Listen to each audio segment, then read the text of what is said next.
皆さんこんにちはバイラပါဒီတကဗီဒီယိုကတော့စည်ရင်းသွင်းလို့ရပြီဆိုတဲ့ဥစ္စာကိုပြောပြမယ့်ဗီဒီယိုဖြစ်ပါတယ်။ဘာအတန်းကိုစည်ရင်းသွင်းခိုင်းတာလဲမသိသေးတဲ့သူတွေအတွက်ကတော့ဒီအရှိရဗီဒီယိုလေးကိုတွားပြီးကြည့်လို့ရပါတယ်။ဒီအတန်းကတော့ Kaiwa supporting အတွက်ဖွင့်ပေးတာဖြစ်ပါတယ်။ဒီ free class ထဲမှာဆိုလို့ရှိရင်ဘာတွေကိုအဓိကထားပြီးလေ့ကျင့်ပေးမှာလဲဆိုတော့စာကြောင်းရေအတွက်300ကျော်ဖန်တီးရပါတယ်။အဲ့ဒီစာကြောင်းတွေကိုဂျပန်လိုပြန်ပြောရမယ်ပေါ့နော်။ဂျပန်လိုပြောမယ်မြန်မာလိုပြောမယ်ဂျပန်လိုပြောမယ်မြန်မာလိုပြောမယ်အပြန်အလှန်ပေါ့နော်အဲ့ဒီဥစ္စာကိုနှုတ်တွက်သွားအောင်လို့အတွက်လေ့ကျင့်ပေးမှာဖြစ်ပါတယ်အဲ့ဒီမှာဆိုလို့ရှိရင်ဘာတွေကိုအဓိကအာရုံစိုက်မလဲဆိုတော့ grammar pattern တွေကိုအာရုံစိုက်မယ်ဒီလိုမသိသေးတဲ့ vocabulary တွေခေါ်တော့တွေအများကြီးပဲထပ်ပြီးတော့သိရနိုင်ပါတယ်သိပြီးသား grammar pattern တွေကိုလည်းလေ့ကျင့်ပြီးသားဖြစ်သွားမှာဖြစ်ပါတယ် okay ဆိုတော့ဒီအတန်းလေးကို join မယ်ဆိုလို့ရှိရင်ဒီနှစ်ချက်တော့လုပ်ပေးဖို့လိုပါတယ်ဘာတွေလဲဆိုတော့အခုအခုကြည့်နေတဲ့ Violet Empire YouTube channel ကို subscribe လုပ်ထားတဲ့ screenshot ရယ်ပြီးတော့ဒီ V Japanese Facebook page မှာပေါ့နော် content အနေနဲ့တင်ထားတယ်ပေါ့နော်စာအနေနဲ့ post တစ်ခုတင်ထားတာရှိတယ်အဲ့ဒီ post ကို share ထားပါတယ်ဆိုတော့ screenshot ရယ်ပေါ့နော်အဲ့ဒီ screenshot နှစ်ခုလာပြပြီးတော့စည်ရင်းလာသွင်းလို့ရပါပြီစည်ရင်းသွင်းပြီးသွားပြီဆိုလို့ရှိရင်တော့ Violet က Telegram group ရှိတယ်ပေါ့နော်ဆိုတော့ပြောချင်တာက Telegram သုံးရမယ်ပေါ့နော်ဘာလို့လဲဆိုတော့ Messenger ဆိုလို့ရှိရင် VPN တွေပါတယ်နဲ့ရှုပ်နေမှာဆိုလို့ Telegram ကိုလုတ်ထားတာဖြစ်ပါတယ်။နောက်တစ်ခုကကြတော့စာသင်တဲ့အခါကျလို့ရှိရင် Google Meet နဲ့သုံးမှာဖြစ်တဲ့အတွက်ကြောင့်မလို့ Google Meet ကြိုတင် download လုပ်ထားပေးပါ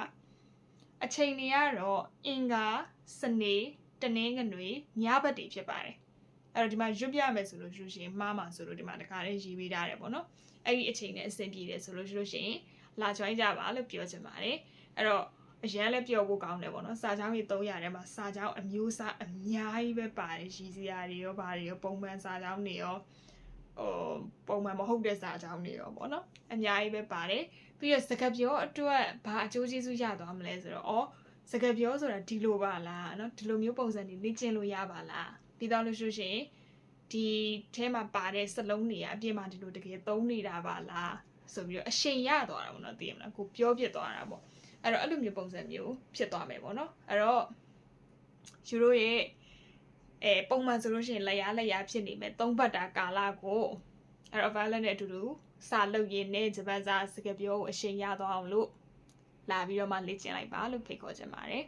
ဆိုတော့စရင်းသွင်းချင်တယ်ဆိုလို့ရှိရင်တော့အခုပဲ V Japanese Facebook page ကို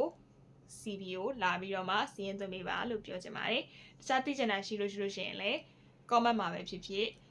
page မှာဖြစ်ဖြစ်တိုက်ရိုက်လာပြီးတော့မှမေးလို့ရပါတယ်အဲ့တော့အတန်းလေးကတော့